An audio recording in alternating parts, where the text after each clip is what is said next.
how good did it feel personally today to get a few after last week in Perth? Obviously, we've taken a fair bit of resolve to go again.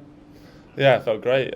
Felt really calm actually this morning, and I was pleased that I could stay calm when I was batting and get a few runs. Obviously, disappointed to get out when I did. The pitch felt like it was just getting better then as well. So felt like I left a few out there, but obviously Ruti played unbelievably, and we had a good day as a team. So yeah, I'm happy. It's been a long gap between tests, and you've been sort of stuck on ball weight to get your first run of the series. How was that period of time been for your weight to feel back on ball again? Yeah, it was a long time. We had some good training sessions though here in Brisbane. We had 5 days of training, so you know. But yeah, it was a long wait. I think it would have been a long wait if I'd have got 200s. But it was a long wait, and like I say, I did some good work in the nets this week, and I felt comfortable with my game. I felt good in my game going before Perth. To be honest, it was just one of those weeks. I'd played any bad games before, and it was it wasn't too much to bounce back from that. Can you tell us how the dressing room was when Joe ended this long wait for that 100? It was a pretty special moment around the stadium when Joe got over the line. Yeah, we were chuffed for him. We were nervous for him for a long while before that, and I think he was less nervous than us. And he played brilliantly, and yeah, we were just talking about it for ages before he even got there. And then obviously when he got there, we were chuffed for him, and so was everyone on the ground. I think it was a great moment. Have you had a chance to see him or chat Yeah, to him yet? yeah. No, I saw him in the change room. He's like his usual self. He's so humble. He's not trying to make too much of a deal of it, but I'm sure inside he's pretty delighted. We'll go down on our right. Zach, what about it? Just wanted to ask, were you surprised that Nathan Lyon wasn't in the Aussie side today, particularly given you guys already know Spear and Will? Yeah, I was surprised, to be honest. I can't remember the last time, other than in the West Indies recently, where they haven't played him. So yeah, we were surprised. But I don't know. Someone said, I didn't see this, but someone said he hobbled in the nets earlier. So I don't know if he's got an injury. But we were surprised. And how did it change, I guess, to you, the dynamic of the day and I guess the balance of the bowling you were facing? Oh, I knew it was going to do a bit early on, as the pink ball always does, and then it was going to get a bit easier, and that proved to be the case. It was doing plenty early, so I knew he wasn't going to bowl for a long while anyway. They were going to bowl a lot of seam early, so it didn't affect too much for me as an opener. I think it would have probably played out pretty similarly for me, but yeah, it might have played differently for the middle order guys, but it's hard to tell at the moment. Wait till Jaxie bowls. Hopefully it starts ragging. Okay, we'll go Ollie, Will, and then Andrew. Zak, you said you felt calm this morning, but you've got a pair obviously in Perth. You're under, from the outside at least, a lot of pressure. I know you're not a stranger to pressure, but how did you stay calm when a lot of people would have thought you would be pretty nervous going down there today? I'm not sure, to be honest. I mean, I haven't seen any of the media stuff around my last game. I'm sure it wasn't great, but I haven't seen any of that, so that didn't affect me at all. And I was just, like I say, I felt in decent touch before that game, and I felt in decent touch before this game, and just trying to trust in my process. And I was thankful today that I stuck to the game plan and the way I wanted to play. I've been working all week, to be honest, and trying to stay calm in the nets and just move slowly and pick my bat up lightly, and those things seem to come off today. Will? Zach, given he came in at 5 for 2, state of series, all the pressure on chat about his 100 straight. Where you've seen he's got 40, I think, over the Test cricket. You've seen him a lot. Where can you think of any sort of better and more pressurised 100s than that from Joe? It's a good question, man. I lose count. I forget some of his hundreds. That's how many he's got.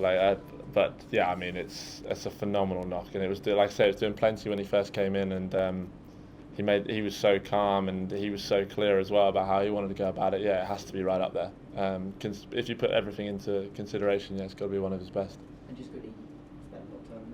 It's 3-2-5 where you're at the moment. You know you want to get a few more tomorrow, but is that a good score on this pitch? And was there any chat at all about a declaration in that last 45 minutes-ish? No, there was no talk of declaration. We were just saying go really hard, and it was kind of a win-win. If it comes off, then we'll get 50 runs like we did, or if you got out, then we could have a crack at them under lights. So it was a perfect situation for us, really, and they're valuable runs, and it would have worked out either way. Though hopefully we would have bowled well and got a couple of wickets, but it was a win-win for us. So there was no chat of that. But I think it's a good score.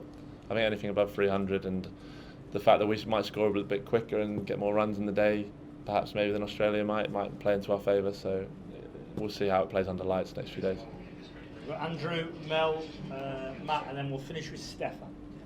Zak, what was the challenge of facing Mitch Stark like today? He's known as one of the best with the big ball in hand. Obviously made those early breakthroughs. What did you feel like it was at that time you were competing? Did you sense it change during the time you were there? Yeah, it definitely changed. I mean, he's a very, very good bowler, obviously, and like with the pink ball, I think he gets it to swing slightly more than the red ball, so he challenges both sides a bit more.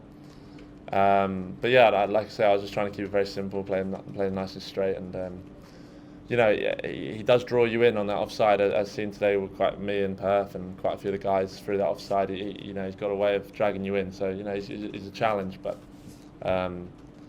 Yeah, I feel like in all we played him pretty well. I mean, he's ended up with 6, but like I said, I feel like we had a good day. I guess just following on from that, they've obviously they've got him as their main variation now without Linen as well. Did that kind of help you at all? Just the fact that there wasn't a huge amount of variation amongst the other bowlers? I didn't really think of it like that, but I suppose so. Yeah, I suppose there was some rhythm that I could gain from the fact there was the 4 seamers playing, and yeah, like I said, it definitely got easier as the game went on. I'm not sure if that was to do with the ball or just picking up the rhythm of the pitch, but yeah, after about 10-15 overs, it definitely seemed to do a lot less. Mark? Zak, could you just talk us through that sort of last half hour and how much it changed the mood? I think most of you guys were out in the viewing area. Did it feel like it changed the mood of the whole day? Yeah, I think it did.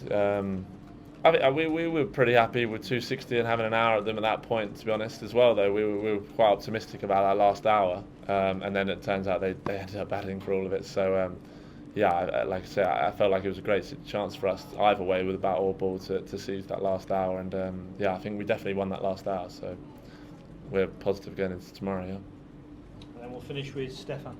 Zak, you said that you guys were nervous for Joe, but he's obviously quite humble in the dressing room. Do you think it was more of a thing to you guys than it was to him getting that century? Yeah, it hasn't been spoken about once, to be honest. He's never mentioned it once. No one's mentioned it to him or anything like that.